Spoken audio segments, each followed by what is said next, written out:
আমি জাতির সামনে বলেছি, নারীদেরকে একমাত্র স্বামী সেবার জন্য সৃষ্টি করা হয়েছে। তাদের মাধ্যমে বংশ বহাল রাখতে হবে, সন্তান তাদের মাধ্যমে লালন পালন করতে হবে। এই কথা আমি জাতির সামনে বলেছি। দেশ চালাতে হবে, অফিস আদালত চালাতে হবে, এই জন্য নারীকে সৃষ্টি করা হয়নি। আমি বলিনি এই কথা, এই কথা আল্লাহ তাআলা বলেছেন। আমার কথাকে কটাক্ষ করে মানুষ বলতে পারে, টিভি চ্যানেলে মানুষ বলতে পারে, সেটা ভিন্ন কথা। মানুষ কি বলবে হিসাব করে আমার জীবনে আমি কোনোদিন কথা বলিনি। মানুষ কি করবে হিসাব করে আমি জীবনে কথা বলা প্রয়োজন মনে করিনি। জাতির যেখানে কল্যাণ আছে সে কথা আমি বলেছি। নারীদেরকে সৃষ্টি করা হয়েছে সন্তানের জন্য, এটা আমি বলিনি। আল্লাহ তাআলা বলছেন, নিসাউকুম হারফুল লাকুম ফাতু হারসাকুম আন্না শি'তুম। তোমাদের জমি তোমাদের ক্ষেত, উৎপাদনের জায়গা। তুমি তোমার উৎপাদনের জায়গাতে আসো তোমার ইচ্ছা মতো। আল্লাহ বলছেন যে সন্তান উৎপাদন করতে হবে, তাকে আমি কি করে বাধা দেব?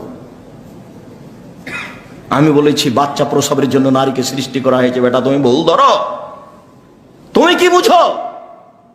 তুমি একজন মহিলা মানুষ কি বুঝো? মিছিল বের করতে পারলেই, মুখ ঝুঁকিয়ে মানুষের বিরুদ্ধে বলতে পারলেই তুমি মনে করছো আমি সফল। জাতির সামনে বলা থাকছে তুমি সাময়িক টাইমে সফল হতে পারো। আব্দুর রাজ্জাক বিন ইউসুফ যে কথা বলেছে সে কথাই চূড়ান্ত। নারীকে বাচ্চা লালন পালনের জন্য, বাচ্চা সন্তান উৎপাদনের জন্য সৃষ্টি করা হয়েছে, কথা আল্লাহ বলেন। স্বামী সেবার জন্য, স্বামীকে মূল্যায়ন করার জন্য, স্বামীকে শান্তি তৃপ্তি দেওয়ার জন্য আল্লাহ তাকে সৃষ্টি করেছেন। একথা আমি বলিনি, একথা আল্লাহ বলছেন। অমিন আয়াতিহান খালাকালাকুম মিন আনফুসিকুম লিতাসকুনু ইলাইহা অমিন আয়াতিহান খালাকালাকুম মিন আজওয়াজিকুম লিতাসকুনু ইলাইহা। আমি তোমাদের স্ত্রীদেরকে তোমাদের মধ্যে থেকে সৃষ্টি করেছি যাতে করে তোমরা সেখানে শান্তি তৃপ্তি পাও। আল্লাহ বলছেন যে ওটা শান্তি তৃপ্তির বস্তু। ওকে মারবেন কেন? ওকে গালি দিবেন কেন? ওকে অযথা যখন তখন তালাক বলবেন কেন? ওকে বাইরে পাঠাবেন কেন? ও ঘেরে রাখা বস্তু, ও ঢেকে রাখা বস্তু, আদরের বস্তু। ওকে আদর করতে হয়, ঘেরে রাখতে হয়, ঢেকে রাখতে হয়। ওর একটা দাম আছে, ওর একটা মান মর্যাদা আছে। কত আয়াত, কত হাদিস নেবেন আপনি। উপদেশ বইয়ে একটা লম্বা আলোচনা আছে নারীদের মর্যাদা অধিকার। সাল্লাল্লাহু আলাইহি সাল্লামের শেষ ভাষণ, যখন তিনি বিদায় হজে জাতির সামনে বক্তব্য দিলেন, তখন তিনি বক্তব্যের এক পর্যায়ে বলছেন, ইয়া আইয়ুহান নাস ফাত্তাকু ফিন নিসায়ে ফাত্তাকুল্লাহ ফিন নিসায়ে। তোমরা মহিলাদের ব্যাপারে আল্লাহকে ভয় করো। প্রথম বাক্য এটা। মানুষ, তোমরা মহিলাদের ব্যাপারে আল্লাহকে ভয় করো। তাহলে উনি জাহেলিয়াতকে জানেন ভালোভাবে, দেখেছেন, বুঝেছেন। তাই বলছেন মহিলাদের ব্যাপারে তোমরা আল্লাহকে ভয় করো। এই বাক্যের পরে দ্বিতীয় নম্বর বাক্য বলছেন, ইন্নাকুম আখাযতুমুহুন্না বিআমানিল্লাহি। তোমরা আল্লাহকে জিম্মেদার রেখে তাকে বাড়িতে নিয়ে এসেছো। আল্লাহর একটা কালেমা পড়ে, কোরআন মাজিদ পড়ে তুমি তাকে কোথায় নিয়ে এসেছো? বাড়িতে নিয়ে এসেছো। তাহলে তোমার মেয়েটাকে বাড়িতে নিয়ে আসার ব্যাপারে জিম্মেদার কে আছে? আল্লাহ আছে। তার সাথে খারাপ আচরণ করো না। যাকে জিম্মে রেখে নিয়ে এসেছো, খারাপ আচরণ করলে খারাপ আচরণ তার উপরে পড়বে। 2, ওয়াস্তাহলালতুম ফুরুজাহুন্না বিকালিমাতিল্লাহি। তার লজ্জা স্থানকে হালাল করেছো আল্লাহর কালেমা দিয়ে। কোরআন মাজিদ পড়ে উভয়ের ইজাব কবুল হয়েছে। আল্লাহর কালেমা দিয়ে তুমি তাকে বৈধ করেছো। 4, ওয়ালাইকুম রিজকুহুন্না ওয়া কিসওয়াতুহুন্না। তোমাকেই তাকে থাকতে দিতে হবে, তোমাকেই তাকে খেতে দিতে হবে। বুখারী মুসলিম বিদায় হজের শেষ ভাষণে যা বললেন, তাহলে ও গার্মেন্টসে যাবে না ও বাড়িতে থাকবে? উপার্জনের জিম্মেদারি তার না স্বামীর? স্বামীও বুঝতে পারলো না যে আমি স্ত্রীর কাছে কি সেবা পেতে পারি। স্ত্রীও বুঝতে পারলো না যে আমি স্বামীর কি সেবা করলে আমি একজন নিজেকে ধন্য নারী মনে করব। শোনেন, আপনার সাথে নিগুড় ভালোবাসা রেখে, আপনার সার্বিক কাজ আপনার সামনে প্রস্তুত করে দিয়ে, গভীর ভালোবাসা প্রেম বিনিময় দিয়ে আপনাকে শান্তি তৃপ্তিতে যদি রাখতে পারে সেই ভালো নারী। আর আপনি যখন তাকে এরকম পূর্ণ সুযোগ দিবেন তখন আপনি ভালো পুরুষ। এবার শেষের দুই একটি বাক্য রাসূল সাল্লাল্লাহু আলাইহি ওয়াসাল্লামের, আল্লাহ রাসূল বলছেন, খাইরুকুম লি আহলিহি ওয়া আনা খাইরুল লি আহলি। শোনো, তোমাদের মধ্যে সেই মানুষই ভালো যে মানুষ স্ত্রীর কাছে ভালো, আমি নিজে আমার স্ত্রীদের কাছে ভালো। তোমাদের মধ্যে সেই মানুষই ভালো যে তার স্ত্রীর কাছে ভালো, আমি নিজে আমার স্ত্রীর কাছে ভালো। এই কথা বলার পরে বলছেন যে তোমাদের মধ্যে সবচেয়ে খারাপ মানুষ সেই যে তার স্ত্রীর কাছে খারাপ। তাহলে একজন স্বামী তার স্ত্রীকে কিভাবে মূল্যায়ন করলে সে তার স্ত্রীর কাছে ভালো হতে পারে, এই কথা রাসূল সাল্লাল্লাহু আলাইহি ওয়াসাল্লাম কঠোরভাবে, নীতিগতভাবে, নিয়ম পদ্ধতিতে বলে গেলেন। তাহলে তার মর্যাদা কিভাবে আল্লাহ রাসূল রক্ষা করলেন? কেউ বুঝে না।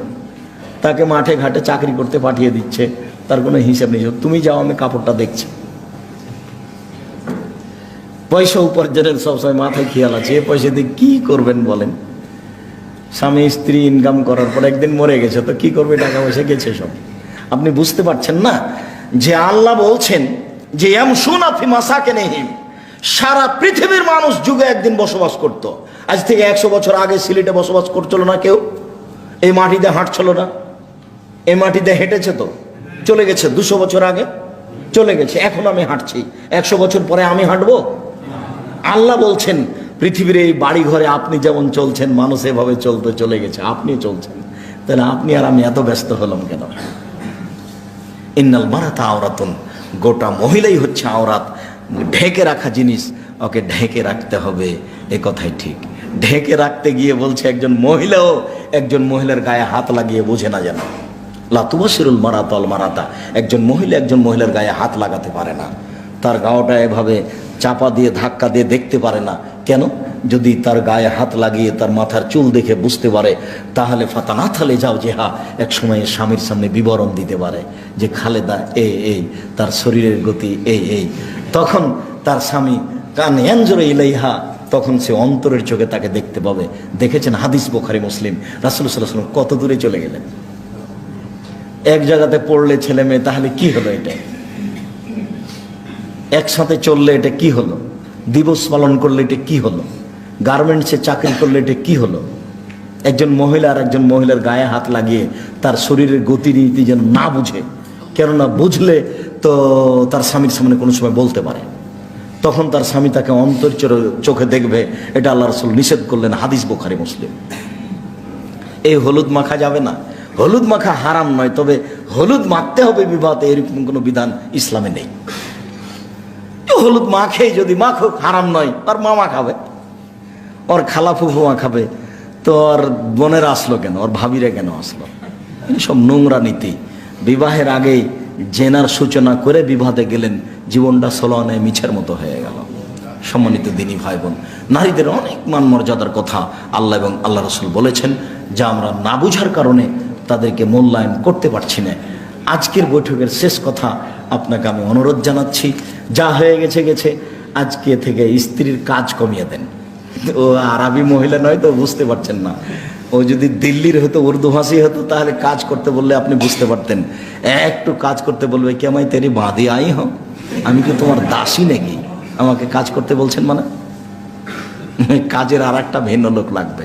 তা আপনার স্ত্রী কাজ করুক, আমি তা না করছি না। কেন? বুখারী মুসলিমের হাদিসে দেখা যাচ্ছে যে আয়েশা রাদিয়াল্লাহু তাআলা রুটি বানাতেন, স্বামীর কাজ স্ত্রীরা করতেন, করবে, স্বাভাবিক এটাই।